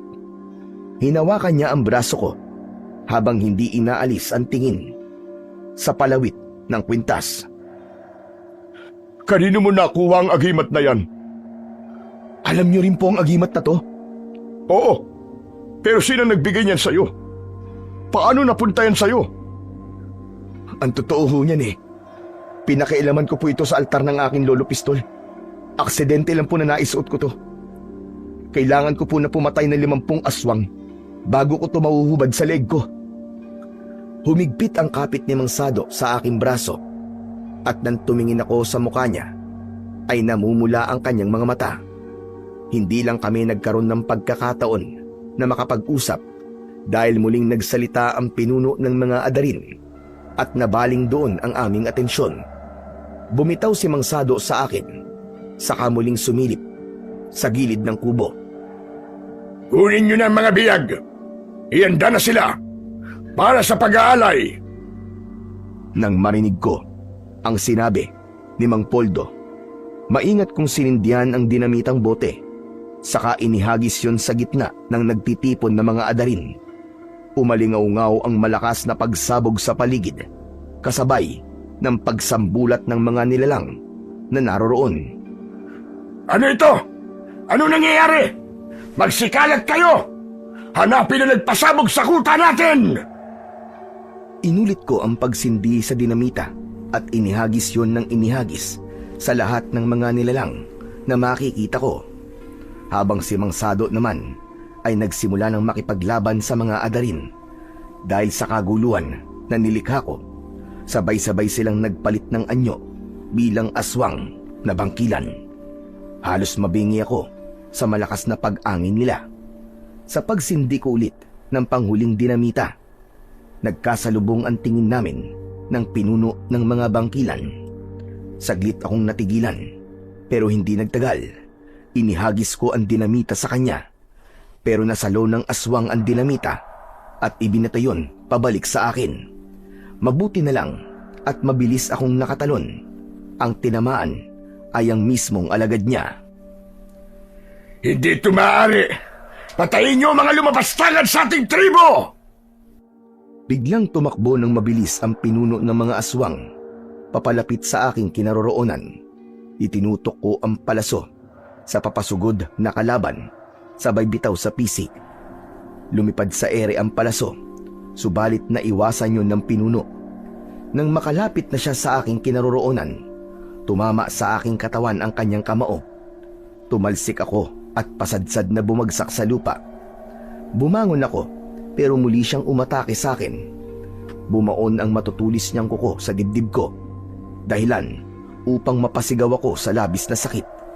Pero hindi siya nakatagal dahil napapaso siya sa aking agimat. Sinamantala ko ang pagkakataon. Tumakbo ako na mabilis sa palibot ng kanyang kinatatayuan. Lumikha yun ng ipo-ipong hangin. Kasunod ng pagtarak ko ng palaso sa kanyang katawan. Ngunit hindi nito ininda ang talim nun. Kung may agimat ka, may kakayahan din akong labanan ng epekto ng palaso ng taong may suot sa agimat na alakdan. Matagal na panahon ko nang pinapatay ang mga taong nagtataglay niyan at sa huling pagkakataon ay mabibigo ka rin katulad nila. Nagkakamali ka! Buhay ang lolo ko. Buhay ang taong gumagamit sa agimat. Hindi mo nga siya nakilala kanina habang kasama siya sa mga biyag mo. Anong sabi mo? Nang gabi na umatake ka sa baryo at sinunog ang bahay namin, kasama ko siyang nakaligtas. Kaya sa una pa lang nabigo ka na. Isa kang talunan, inutil at walang kwentang pinuno. Hindi totoo ang sinasabi mo. Totoong buhay ang lolo ko. At ako ang patunay na nabigo ka sa plano mong pagpatay sa kanya. Kaya ngayon, ako naman ang papatay sa'yo. Oras na ng paniningil ko. Akma na sanang aatake ako sa kalaban nang humarang naman ang mga alagad ng pinuno. Umalingaw-ngaw ang tawa ni Mang Poldo. Magdadaan ka muna sa ibabaw ng kanilang mga bangkay bago mo ko mapatay. Sige na mga alagad ko, patayin siya! Patayin! Sabay-sabay na umatake sa akin ang mga alagad ng pinuno. Panay ang pagpapakawala ko sa palaso. Kahit kumikirot na ang sugat ko, ay pinilit ko pa ring lumaban sa kanila. May minsan na tinatamaan ako ng kalmot nila, pero nagagawa ko pa rin silang mapabagsak. Nanlaki ang mga mata ni Mang Poldo nang makita na naging kalansay ang katawan ng mga alagad niya, pero ngumisi pa rin ito ng malaki. Nabilang mo ba kung ilan na napapatay mo? Biglang bumundol ang kaba sa aking dibdib dahil parang meron siyang ibig sabihin. Paano mo nalaman ang tungkol sa pagbibilang ko ng mga aswang na dapat kong patayin? Dahil kapag umabot ka sa bilang na 50, pansamantalang mawawala ang bisa ng agimat mo. Kailangan mong gawin yun kapag hindi mo gusto magkaroon ng agimat. Yun din ang pagkakataon mo para mahubad ang kwintas. Hindi ko aalisin ang agimat ko sa leeg, kaya walang dahilan para maging masaya ka. Hindi mo ko naiintindihan. Ang agimat ay mawawala ng kapangyarihan kapag nangyari yun. Magagawa na kitang patayin ng walang kahirap-hirap. Napaatras ako dahil pagkatapos kong mapatay ang mga aswang sa harapan ko, alam kong sumobra na ako sa bilang ng mga aswang na napapatay ko. Kaya pala nararamdaman ko ang kirot ng sugat ko sa dibdib. Ano? Nabilang mo na ba? Bakit parang namumutla ka yata? Nanghihiram ka lang ba ng tapang sa agimat na yan? Huwag ka maniniwala sa mga sinasabi niya, Warlo. Babalik ang bisa ng kapangyarihan mo sa paglipas ng 10 minuto. Huwag ka nang makialam dito, Sado. Kung alam ko lang na ikaw ang magbibigay sa akin ng sakit ng ulo, sana sa una pa lang ay kinatay na kita. Pero nagkamali ka dahil binuhay mo pa ako. Nag-alaga ka ng ahas na tutuklaw at papatay sa'yo. Pagkasabi nun ni Mang Sado, umatake siya sa pinuno ng mga aswang. Nakipaglaban siya gamit ang kamao niya. Subalit nasaktan siya at ilang beses na bumagsak sa lupa. Ako naman ay nakatayo habang nangihina. Umaasa ako na magbabalik kagad ang bisa ng agimat ko.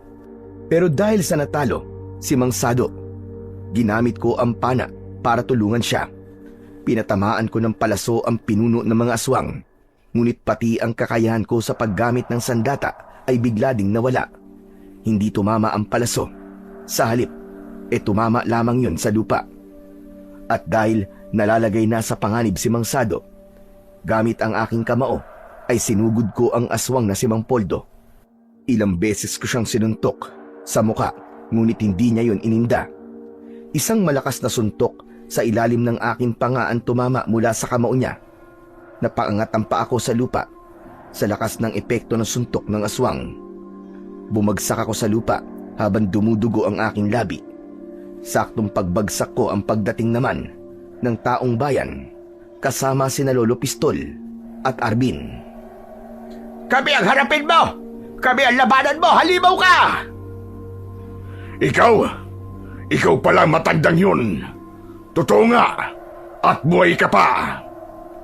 Bakit masakit ba sa loob mo na nabigo ka sa pagpatay mo sa akin? Nakakatawa ka naman. Isang pamilya na magsasama-sama sa iisang dahilan ng kamatayan. Ang kamatayan mula sa aking kamay.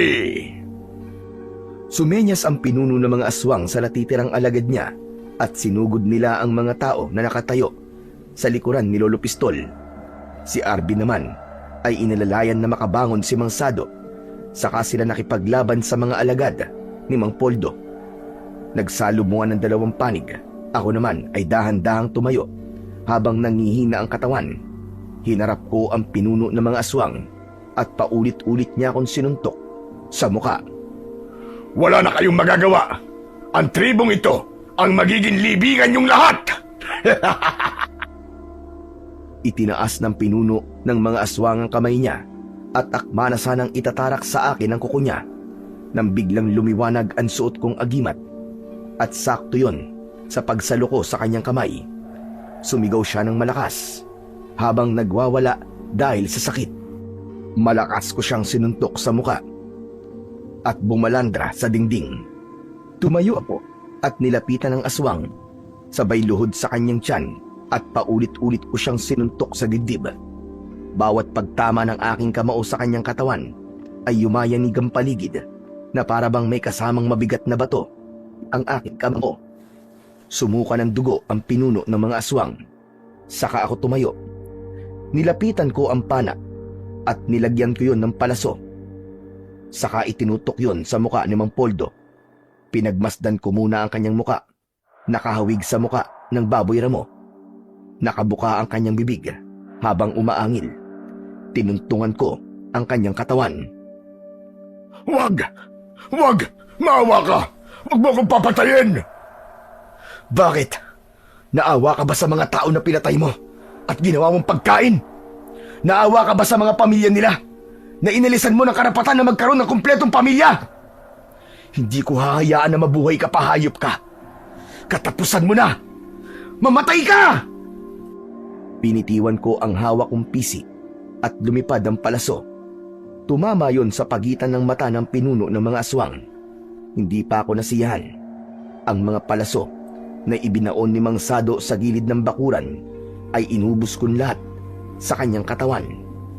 Bumula ang bibig niya at pagkatapos ay nagkikikisay ang katawan.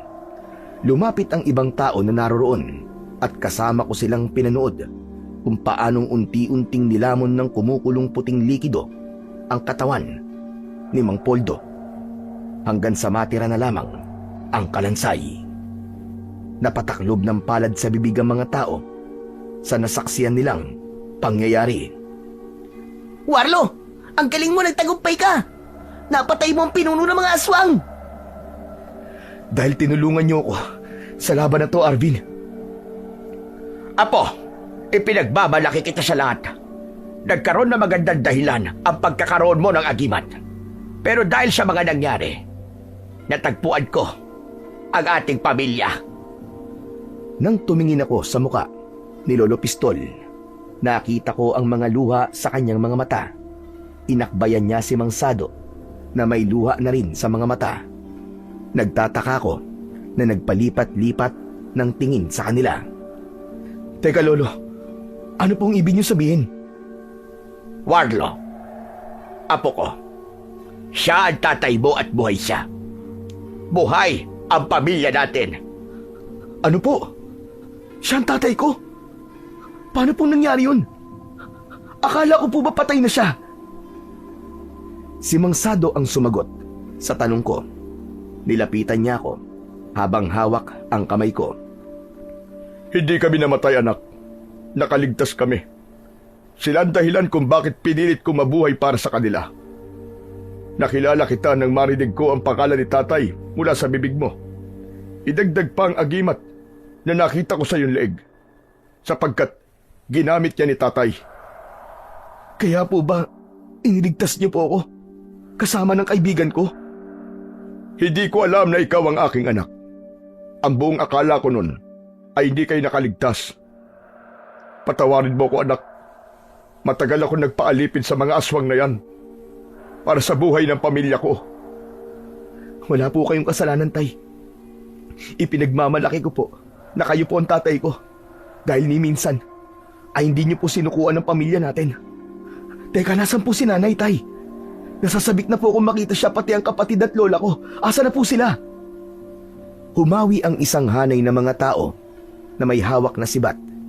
Lumitaw ang isang payat na babae na mayroong sugat sa kamay at putol ang isang braso. Nasaktan ako sa itsura ng aking ina. Hindi ko alam na masyado silang naghirap sa kamay ng mga aswang na bangkilan, habang ang kapatid kong lalaki ay umiiyak. Sinabi niya sa akin na madalas akong ikwento ng aming ina sa kanya. Hindi ko na napigilan ang aking sarili. Mabilis kong tinawid ang aming pagitan at niyakap ko silang dalawa ng mahigpit. Nay, bunso, ako to si Warlo. Maraming salamat at buhay kayo. Parang isang panaginip. Ang buong akala ko ay tuluyan na kayo nawala. Kung wala akong mahanap na pagkain ay sinasaktan sila. Kung meron man ako na dapat ipagpasalamat sa mga nangyari, yun ay ang hindi sila pinatay ni Poldo. Kahit ang kapalit ay buhay ng mga taong mahuhuli ko. Pakiramdam ko, napakasama ko. Huwag niyo pong sabihin yan, tay. Huwag na po natin balikan ang nakaraan. Ang mahalaga, hindi niyo po kagustuhan ang ginawa niyo. Alam ng Diyos na napilitan lang po kayo na gawin yon. Darating din po ang araw na mapapatawad niya po kayo sa nagawa niyong kasalanan. Pagkasabi ko nun, ay humarap naman ako kina Lolo at Lola Esther. Yumakap na rin ako sa dalawa at nang magbitaw ay masayang nagsalita si Lolo Pistol. Makakasama na natin sila, Apo. Buo na ulit ang pamilya natin.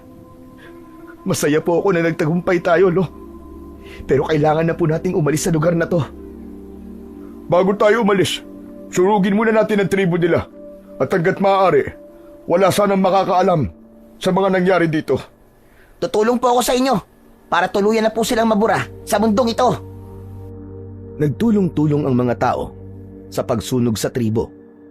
Binura namin ang kanilang bakas at inilihim sa ibang tao ang tungkol sa mga aswang na bangkilan. Pagkatapos nun, mas payapa na ang pamumuhay namin ngayon at nabuo ang aking pamilya na minsang pinaghiwalay ng masasamang aswang. Si Arvin at ako ay nagpatuloy sa pangangaso, pero sapat lang ang kinukuha namin at itinutulong din yon sa iba na kapos din sa buhay. Ang agimat na alakda naman ay nanatiling nasa leeg ko at hindi kailanman hinubad. Marami akong natutunan sa mga nangyari. Ang pakikialam sa gamit ng iba ay merong kapalit na responsibilidad. Maaaring ikasama o ikabuti para sa sarili. Ipinakita rin na ang pagtitiis at sakripisyo ng aking ama ay masusukat kung gaano niya kamahal ang kanyang pamilya. Ngayon ko lamang naintindihan ng lahat na ang pagiging mabuting tao ay walang katumbas na yaman sa mundo. Sa halip, kinagigiliwan ng Panginoon at patuloy nagagabayan sa lahat ng oras. Kaya sa ating mga tagapakinig, palagi po nating piliin ang pagiging mabuting tao dahil ang kasamaan kailanman ay hindi magwawagi sa puwersa ng kabutihan.